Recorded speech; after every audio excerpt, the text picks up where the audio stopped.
We just saw Blade Runner, the final cut, and on this show I take my friends, in this case a whole mess of them, we go see a movie in the theater, and then we review it and have a discussion in the car.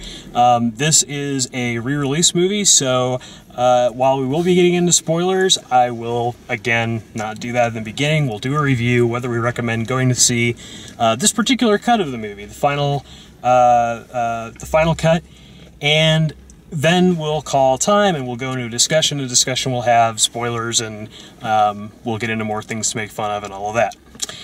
So that said, should you see this movie? I think if you're a fan of the original, or if you want to see a movie that influenced like every sci-fi movie, every neo-noir movie, and then some, I don't know what you're doing, but I'm being Harrison Ford. That was this iconic shot of him in the rain, just pointing this big gun, 75 caliber. All right. I should preface that I am a Blade Runner expert, and I'm quite drunk at the moment. So by all means, hit me up with your questions. So, yes, I would say this is worth seeing in the theater if you get the chance. Yes. It's been out on home video for quite a while, and as far as why you should see it in the theater, it's a Ridley Scott movie, and there's so much detail, there's so much stuff going on, that there are things that you will miss if you watch it at home. Mm-hmm. And it was a good time. It's playing here for another couple of days. That's why I decided to go ahead and do a video review. Otherwise, there's not much point in doing a video review of a movie that is just doing a revival for one night. But yeah, I would recommend it. What did you guys think? It was really weird to see this film print of it specifically, because I've gotten used to that Blu-ray copy at home that is absolutely gorgeous and doesn't have screen artifacts. Yeah, they did like a 35mm print or something of it, but it's the same edits. It's based on the work print versus the the retouched, remastered, cleaned up version. That was strange at the beginning though. It like started up and it's like, yuck. What happened? Right. But no, it's film. Okay.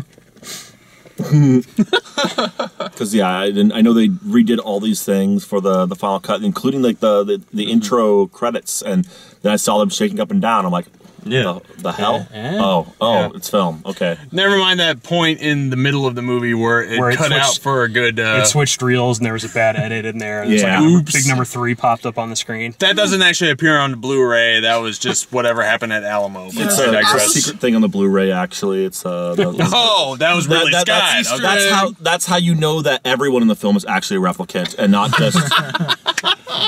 Spoiler. Gosh. And our projectionist was a replicant, obviously. Right. Clearly. But no, I'm really interested though, because Dale and Aaron have not seen this movie before, and I'm someone who watches this movie regularly and overanalyze it. So I really want to hear what you guys. I've never seen it before with a huge asterisk, and I'll get into that in a minute. But Aaron, what did you think of the? Would you recommend it? I had never seen it before at all. No asterisk or anything.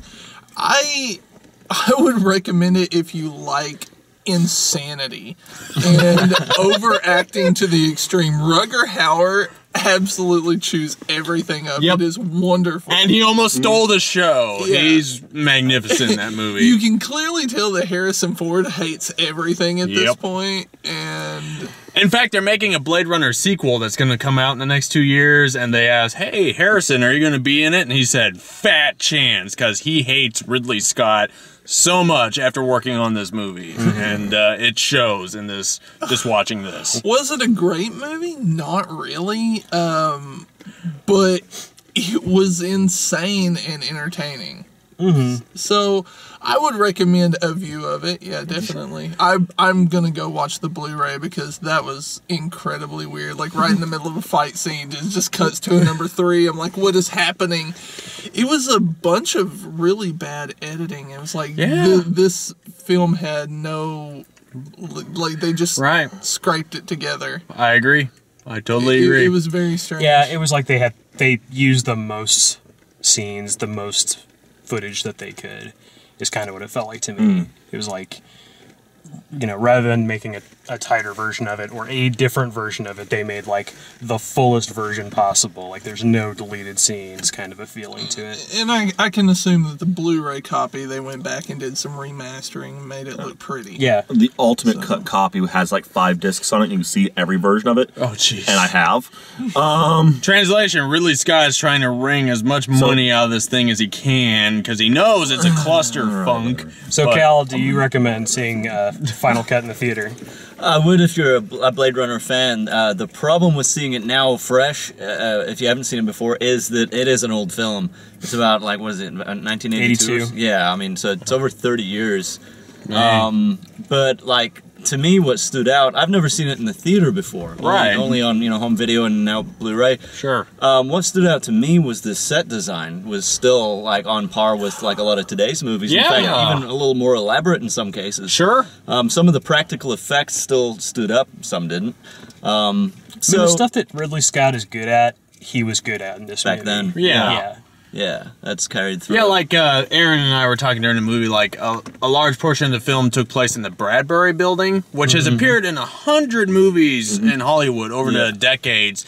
And I remember I read an article where they said, when they were producing this film, they said, hey, Ridley Scott, do you really want to use the Bradbury Building? Because it's been done so many times, it's cliched. And Ridley Scott said, oh, not the way I'm going to do it. And it shows in this movie. It's completely different and run down and just, yeah, it's very different take on it. So you would say see it?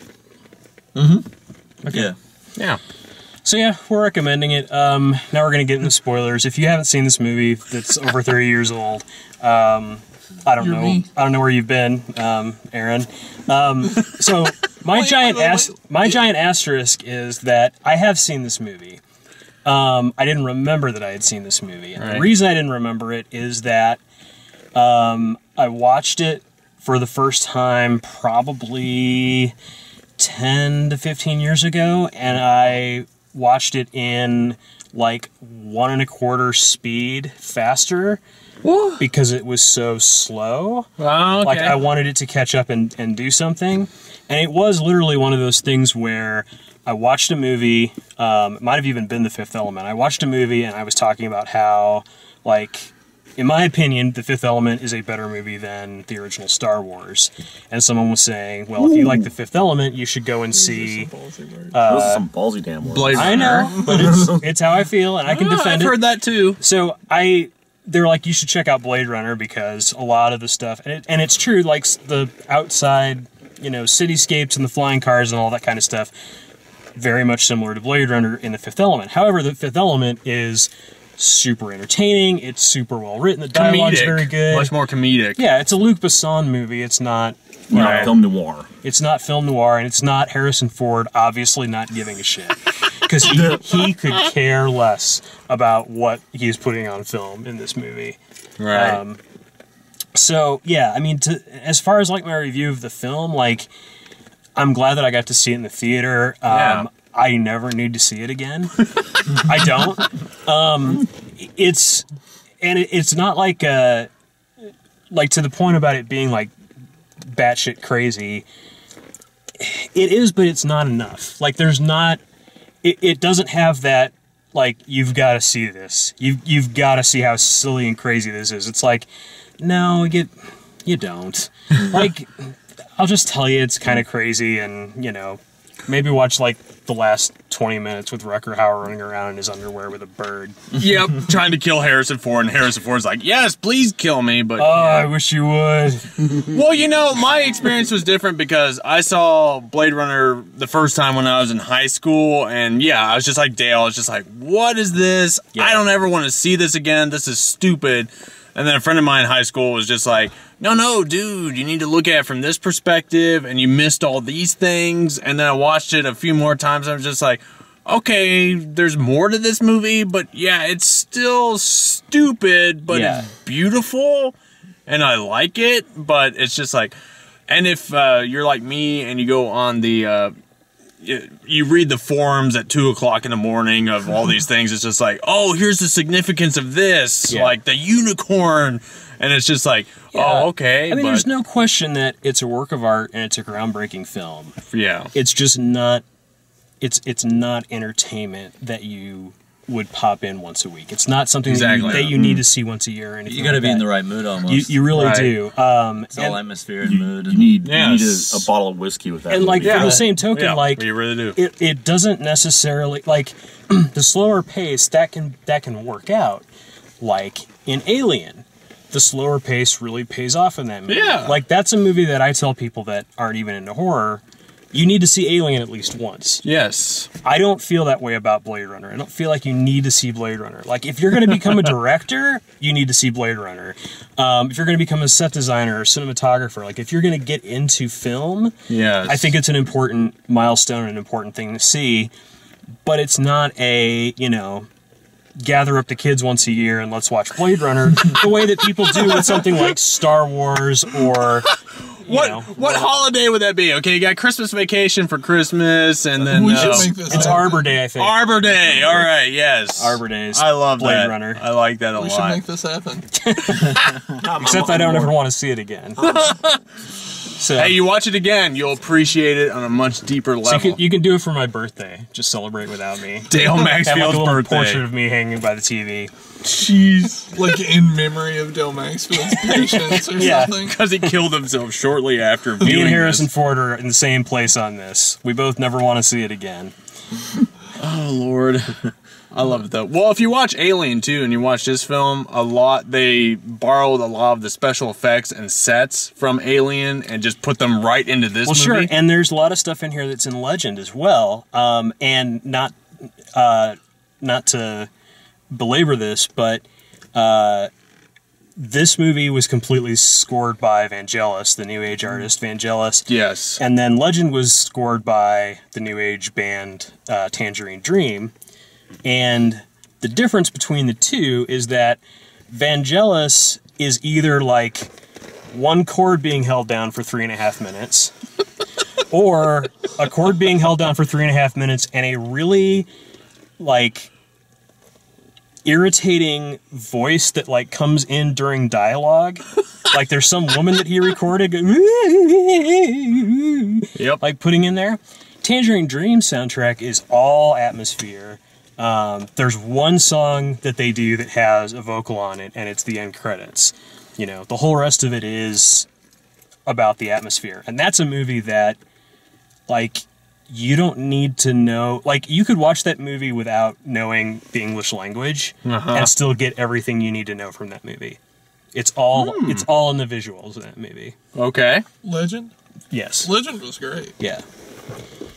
I mean, it's a cheesy fantasy movie with, young Tom Cruise, and there's no Tom Hanks in there. He was doing bosom buddies back then.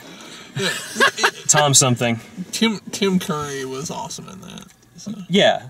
I'm just saying, like, that's a movie that really works to Ridley Scott's strengths because he's good at the visual part of it.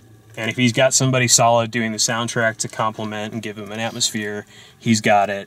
And Tom Cruise makes a good performance. Tim Curry makes a good performance.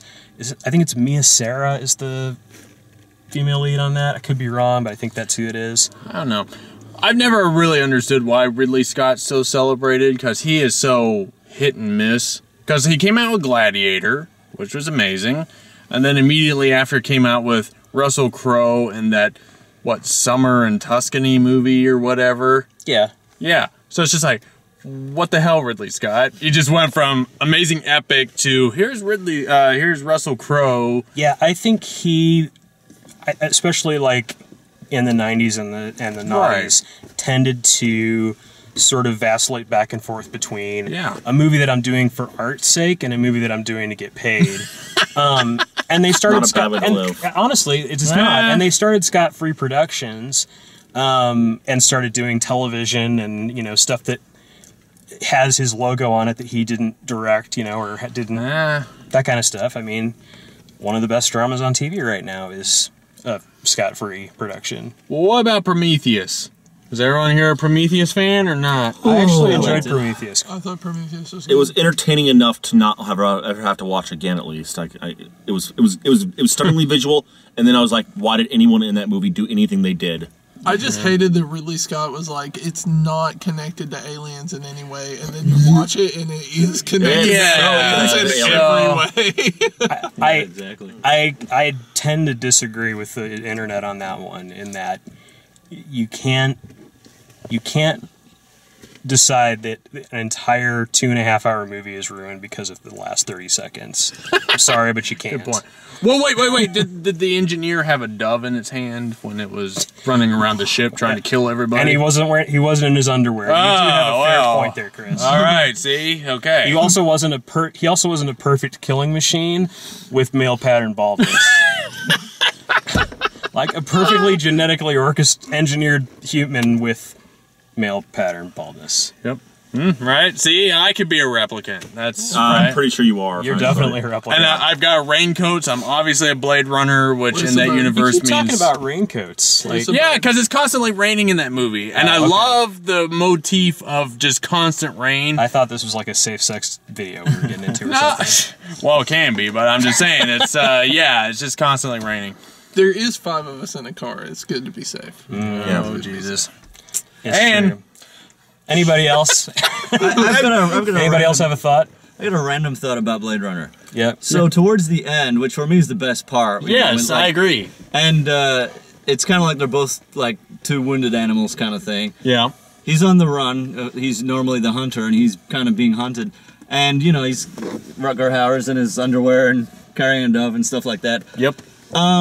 It kind of just makes sense to me because he's in the final moments of his life. Yes. So if you look at it from more of an emotional perspective and less of an analytical perspective, he's trying to live, which was his whole point in finding the Tyrell guy. So here's an interesting question. Hang on. All right. So he's trying to live, and these are the final moments of his life. So of course he's going to strip down to his skivvies and run around with a dove, and Sure. He's gonna like you do. yeah, and don't forget his emotions are like very immature. They're like he's like a 4-year-old kid in terms of Exactly. processing emotions. Right. So it's all coming at one big rush at the same time. And in his final act, he decides to save the guy. Right. Because he just wants he wants to live, but he can't. So Rutger Hauer he at consistently least wants the other guy to live. Yeah. That's a good point. He Yeah. consistently conveys someone who is not familiar with having emotion. Like, no, I mean that in a good way. Like, there's moments where you can see him like just go into this rage that he can't control, and then it goes away. You know, or something makes him laugh, and it goes like he's like a 2-year-old or something. Like he's having these weird mood swings and stuff. What I was going to ask about with the ending sequence, there are so few shots in that last fight scene between Harrison Ford and Rutger Hauer. There are so few shots that have both of them in it. Right. True. It's constantly cutting back and forth and back and forth. Why? Why would you do that? Why wouldn't you ever have like a... Part of it was hard to get those takes. It was a very dimly lit system, and they didn't really choreograph this kind of stuff. They're like, I don't know, let's do this. That was beautiful. Let's see what we can do on top of that. Okay. I didn't know if it was something where like they shot a different ending and then Rutger Hauer came back and did a reshoot that Harrison Ford wouldn't do, and I don't think Maybe. any of the other releases had anything different in that last bit. And Yeah, I think it was more of a it's- single camera shoot thing, and it probably took a while to set up for each shot. it was just a strange choice. Like you did get the feeling that Harrison Ford was completely outmatched, which is why they wouldn't have been like, you know, hand to hand Right. fighting. But it just seemed odd to me that there were no wide angle shots that showed you both of them at the same time. True. Deckard totally stumbles his way through the entire movie. That's kind of the point. Right. He's at no point is he really actually competent. Yeah. Well, you can't go too far back, because then you see people holding up the buildings. You know? Well, that too, yeah. All right. Well, now that we've completely irritated everyone who's ever liked this movie, Yeah, including me. including anyone who likes Star Wars or anything like that, be sure to leave us your hate-filled comments. We love it. If you like the way we do these reviews, please like the video, subscribe, check out all the written and video reviews at dalemaxfield.com, and thanks for watching.